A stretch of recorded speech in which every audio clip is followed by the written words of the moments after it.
গৌৰীপুৰত ১৭ নং ৰাষ্ট্ৰীয় ঘাইপথৰ ৪ লেনযুক্ত বাইপাছ নিৰ্মাণক লৈ নতুন বিতৰ্ক।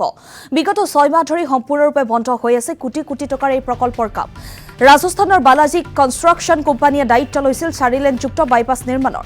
প্ৰায় ১০ কিলোমিটাৰ দৈৰ্ঘ্যৰ ৪ লেনযুক্ত বাইপাছৰ কাম আজি ৬ মাহে বন্ধ হৈ আছে। স্থানীয় ৰাইজৰ অভিযোগ, নিয়ম নীতি দমনৰ বাবেই কাম বন্ধ কৰি দিয়া হৈছে। বালাজী কোম্পানীয়ে শ শ ডাম্পাৰ লগাই সংৰক্ষিত অঞ্চল প্ৰাকৃতিক সৌন্দৰ্য ক্ষতিগ্ৰস্ত কৰাৰো অভিযোগ।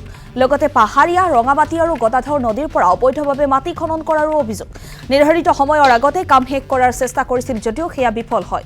আটাইতকৈ বেছি ক্ষতিগ্ৰস্ত হৈছে দুখীয়া কৃষক ৰাইজ।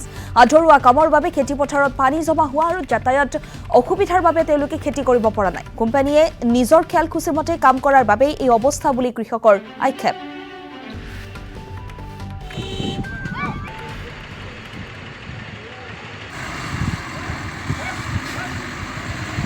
মানে যেনেকুৱা কৰি কামখিনি দেখালে বালাজী কোম্পানী, সেইটো যেনেকুৱা দেখালে মানে যেতিয়া কামখিনি ষ্টাৰ্ট কৰিলে তেতিয়া দেখা পালোঁ আমি যে ৰাতিৰ দিনত ২৪ ঘণ্টা সিহঁতৰ যেনেকুৱা মুটুকটো আমি দেখা পালোঁ।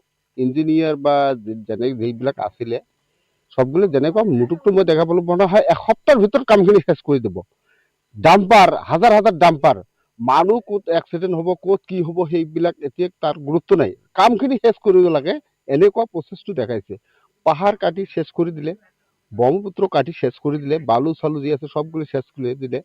আজি দেখা পালোঁ আজি ৬ মাহ থাকি কামখিনি ফটকৰি বন্ধ হৈ গ'ল। কিয় বা পলাতক হ'ল আমি নাজানো। যেনেকুৱা স্পীডত কামখিনি শেষ কৰিব লাগিছিল কামখিনি মই দেখা নাপালোঁ আৰু কি। আজি ৬ মাহৰ পৰা সেই কামখিনি বন্ধ হৈ আছে। ৬ মাহ থাকি কামখিনি বন্ধ। ৪ লেনযুক্ত কাম হয়, ৪ লেনযুক্ত কাম আছিল। বাইপাছ মানে যেনেকুৱা দেখাছিল কামটো সেনেকুৱা নহ'ল। এতিয়া পলাতক হৈ আছে।